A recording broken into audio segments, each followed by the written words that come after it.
ಮತ್ತೊಮ್ಮೆ ನಿಮ್ಮಲ್ಲಿ ಪ್ರಾರ್ಥನೆ ಮಾಡಿಕೊಂಡು ಈ ದೇಶದಲ್ಲಿ ಏನು ಬಾಬಾ ಸಾಹೇಬ್ ಅಂಬೇಡ್ಕರ್ ಅಂತಕ್ಕಂಥ ಮಹಾನ್ ನಾಯಕ ಹುಟ್ಟದೇ ಹೋಗಿದ್ರೆ, ಈ ಭೂಮಿ ಮೇಲೆ ಜನಿಸದೇ ಹೋಗಿದ್ರೆ ನಾವೆಲ್ಲರೂ ಕೂಡ ಇಂಥ ಒಂದು ಕಾರ್ಯಕ್ರಮವನ್ನು ಮಾಡ್ಲಿಕ್ಕೆ ಆಗ್ತಾ ಇರಲಿಲ್ಲ, ಇಂಥ ಒಂದು ಸಭೆಯನ್ನು ಕೂಡ ಮಾಡ್ಲಿಕ್ಕೆ ಆಗ್ತಾ ಇರಲಿಲ್ಲ. ಒಂದು ಕಡೆ ನಿಮ್ಗೆ ಒಂದು ವಿಚಾರ ನೆನಪಿರ್ಬೇಕು.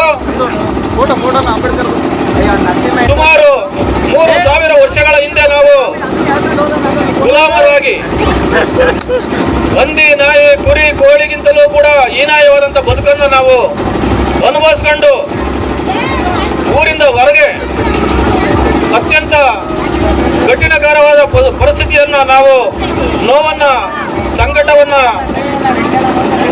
ಅನುಭವಿಸ್ಕೊಂಡು ಬಂದಿದ್ದೇವೆ ಬಂಧುಗಳೇ. ಏನು ಬಾಬಾ ಸಾಹೇಬ್ ಅಂಬೇಡ್ಕರ್ ಅವರು 1891 ಇಸ್ವಿ ಏಪ್ರಿಲ್ 14ನೇ ತಾರೀಕು ರಾಮ್ಜಿ ಸಕ್ಪಾಲ್ ಭೀಮಾಬಾಯಿ ಅವರ 14ನೇ ರತ್ನವಾಗಿ ಹುಟ್ಟಿದಂತ ಅಂಬೇಡ್ಕರ್ ಅವರು ಕೂಡ ಸಾಕಷ್ಟು ನೋವುಗಳನ್ನ, ಸಂಕಟವನ್ನ, ಅವಮಾನವನ್ನ ಅನುಭವಿಸಿ ತುಂಬಾ ಕಠಿಣಕರವಾದಂಥ ವ್ಯವಸ್ಥೆಯಲ್ಲಿ ಜಾತಿ ವ್ಯವಸ್ಥೆ, ಅಸ್ಪೃಶ್ಯತೆ, ಅನಾಗರಿಕತೆ, ವಿದ್ಯೆ ಇಲ್ಲ, ನನ್ನ ಸಮುದಾಯಗಳಿಗೆ ಮನೆ ಇಲ್ಲ, ವಾಸ ಮಾಡಲಿಕ್ಕೆ ಅಧಿಕಾರ ಇಲ್ಲ, ಇವೆಲ್ಲವನ್ನು ಕೂಡ ಅವರು ಅಧ್ಯಯನ ಮಾಡಿ ಸುಮಾರು 175 ದೇಶಗಳನ್ನು ಸುತ್ತಿ 75 ರಾಷ್ಟ್ರಗಳ ಸಂವಿಧಾನವನ್ನು ಅಧ್ಯಯನ ಮಾಡಿ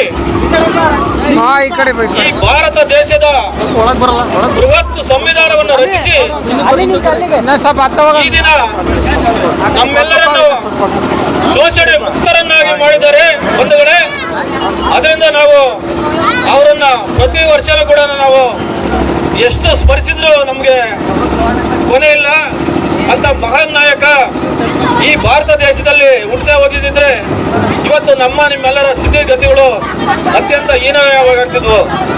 ಹಿಂದೆ ರಾಜರ ಆಡಳಿತದ ಕಾಲದಲ್ಲಿ ನಮ್ಮನ್ನ ಅತ್ಯಂತ ಕ್ರೂರಾತಿ ಕ್ರೂರ ಘನಘೋರವಾಗಿ ನಮ್ಮನ್ನ ಹೀನಾಯವಾಗಿ ನಡೆಸ್ಕೊಂಡಿದ್ದಾರೆ.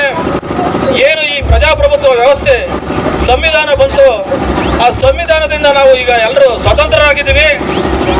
ಬಂಧುಗಳೇ, ಇನ್ನೊಂದು ಎಚ್ಚರಿಕೆಯಾದಂಥ ಮಾತನ್ನ ಹೇಳ್ತೀನಿ ನಿಮಗೆ.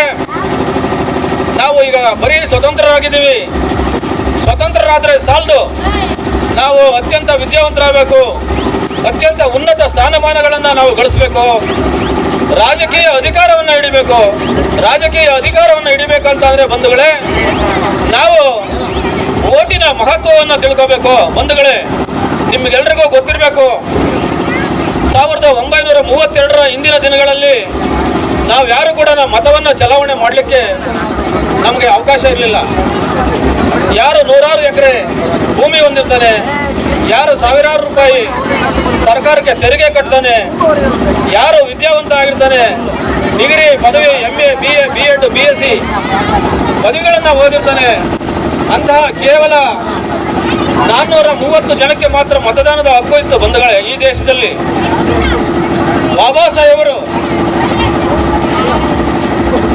ರಾಮ್ಸೆ ಮ್ಯಾಕ್ಡೊನಾಲ್ಡ್, ಲಂಡನ್ನ ಪ್ರಧಾನಮಂತ್ರಿ ರಾಮ್ಸೆ ಮ್ಯಾಕ್ಡೊನಾಲ್ಡ್ ಅವ್ರ ಹತ್ರ ಹೋಗಿ 1931-32ನೇ ಸಾಲಿನಲ್ಲಿ ನನ್ನ ಅಸ್ಪೃಶ್ಯ ಸಮುದಾಯಕ್ಕೆ ಮತದಾನದ ಹಕ್ಕನ್ನು ಬೇಕು, ಮತದಾನದ ಹಕ್ಕು ಕೊಟ್ಟರೆ ನನ್ನ ಜನ ಬದಲಾಗ್ತಾರೆ, ನನ್ನ ಜನ ಅಧಿಕಾರಕ್ಕೆ ಬರ್ತಾರೆ ಅಂತ ಕೇಳ್ತಾರೆ. ಆ ಸಂದರ್ಭದಲ್ಲಿ ಗಾಂಧೀಜಿ ಒಂದು ಹೀಯಾಳಿಸಿ ಮಾತಾಡ್ತಾರೆ ಅಂಬೇಡ್ಕರ್ ಅವ್ರನ್ನ. ನೋಡ್ರಿ, ನಿನ್ನ ಜನ ಎಲ್ಲ ಅವಿದ್ಯಾವಂತರು, ಆ ವೋಟರ್ನ ಹಕ್ಕನ್ನು ತಗೊಂಡು ನಿನ್ನ ಜನ ಏನ್ ಮಾಡ್ತಾರ್ರಿ, ಅವ್ರಿಗೆ ಬುದ್ಧಿನೇ ಇಲ್ಲ, ಪ್ರಜ್ಞೆನೇ ಇಲ್ಲ ಅಂತ ಅವಿದ್ಯಾವಂತರಿಗೆ ಏನು ವೋಟಿನ ಹಕ್ಕನ್ನು ಕೊಡ್ಬೇಕು ಅಂತೇಳಿ ಗಾಂಧೀಜಿ ಅವರು ತೀವ್ರವಾದಂಥ ವಿರೋಧವನ್ನು ಮಾಡ್ತಾರೆ. ಬಾಬಾ ಸಾಹೇಬ್ ಅಂಬೇಡ್ಕರ್ ಅವರು ಇಲ್ಲ, ನನ್ನ ಜನಕ್ಕೆ ಮತದಾನದ ಹಕ್ಕು ಬೇಕೇ ಬೇಕಂತೇಳಿ ಅವತ್ತು ಸಾಕಷ್ಟು ಹೋರಾಟಗಳನ್ನು ಮಾಡಿ ನಮ್ಮೆಲ್ಲರಿಗೂ ಕೂಡ ಈ ದಿನ ವೋಟಿನ ಹಕ್ಕನ್ನು ನೀಡಿದ್ದಾರೆ ಬಂಧುಗಳೇ. ಆ ವೋಟಿನ ಹಕ್ಕಿನಿಂದ ನಾವು ಇವತ್ತು 5 ವರ್ಷಕ್ಕೊಂದ್ಸತಿ MLA, MP ರಾಜಕಾರಣಿಗಳು ನಮ್ಮ ಮನೆಯ ಬಾಗಿಲಿಗೆ ಬರ್ತಾರೆ.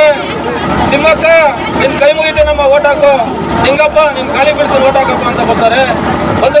ನಮಗೆ ನೆನಪಿರ್ಬೇಕು, ನಮ್ಮ ಒಂದು ಓಟು ಅದು ನಮ್ಮ ಮನೆಯ ಮಗಳಿದ್ದಾಗೆ, ನಮ್ಮ ತಾಯಿ ಇದ್ದಾಗೆ, ನಮ್ಮ ತಂಗಿ ಇದ್ದಾಗೆ. ಆದ್ರಿಂದ ಈ ಓಟಿನ ಮಹತ್ವವನ್ನು ಪ್ರತಿಯೊಬ್ಬರು ಅರ್ಥ ಮಾಡ್ಕೋಬೇಕು. ನಾವು ಅಧಿಕಾರಕ್ಕೆ ಬರಬೇಕು, ನಾವು ಈ ದೇಶವನ್ನು ಆಳಬೇಕು. ಯಾಕಪ್ಪ ಅಂತಂದ್ರೆ ನಾವು ಈ ದೇಶದ ಮೂಲ ನಿವಾಸಿಗಳು, ನಾವು ಈ ದೇಶದ ರಾಜರು, ನಾವು ಸಾವಿರಾರು ವರ್ಷಗಳಿಂದ